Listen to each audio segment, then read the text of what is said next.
Maayong adlaw na anapod ko. Since naami dire sa lower ground dire sa dorm, is walay signal. So ang gibuhat na ako is nagpalit ko og lipad na cellphone because na ako'y gihuwatan na text or tawag from the hospital. So nag-inquire ko kung asa kong makabarato. So first naadto ko og Robinson. So nagtanaw ko dito og lipad na cellphone is naa sa 1,000 to 1,500. So nagtanaw ko og Nokia. Ipakita niya sa ako ang Nokia, it's 1,500. Tapos kung ang last price is only 1,400 daw. Pero wala ko nipalit sa Robinson. So I decide na magtanaw sa mga online.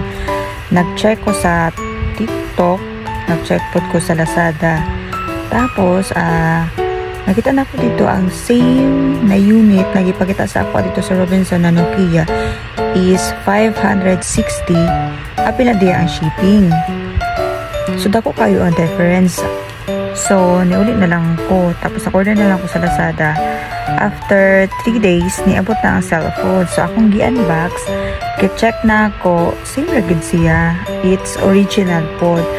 Kaso lang is hinay gid ay ang signal diri sa globe.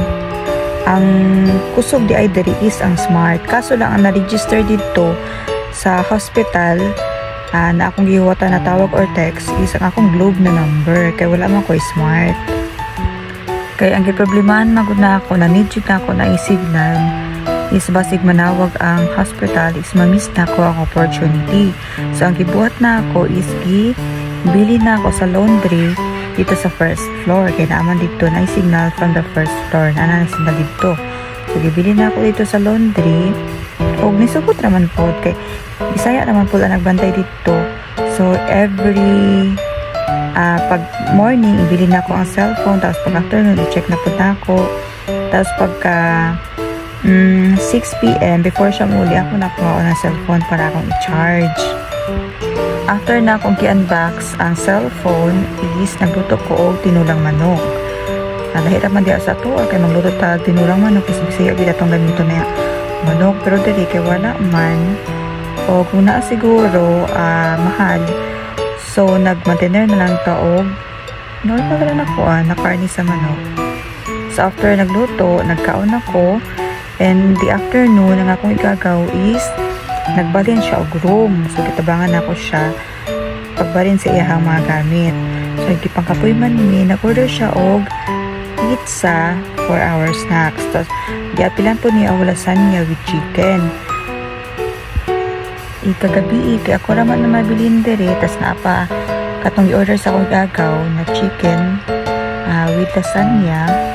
Muna lang to akong dinner, wala na ako nagluto kaya ako raman po gihapon ang mukaon. So kung saan lang mabilin dere, muna lang po to akong kauno na akong initon or mag-partner na ako kape or partner na ako og Milo. And the next day sa morning, naglungog na ko daan. Tapos may nabili na 2 ka slice na pizza, isa akong giinit kay sayang pud baya ilabay. So mo to akong gipamahaw. Tapos ang akong gagaw is unya pa man siya mo mata mga 11 ting paniud to. So adi sir ko muluto is mga before sila mo mata. Kaya magsabay raman migkauna na if lunch na.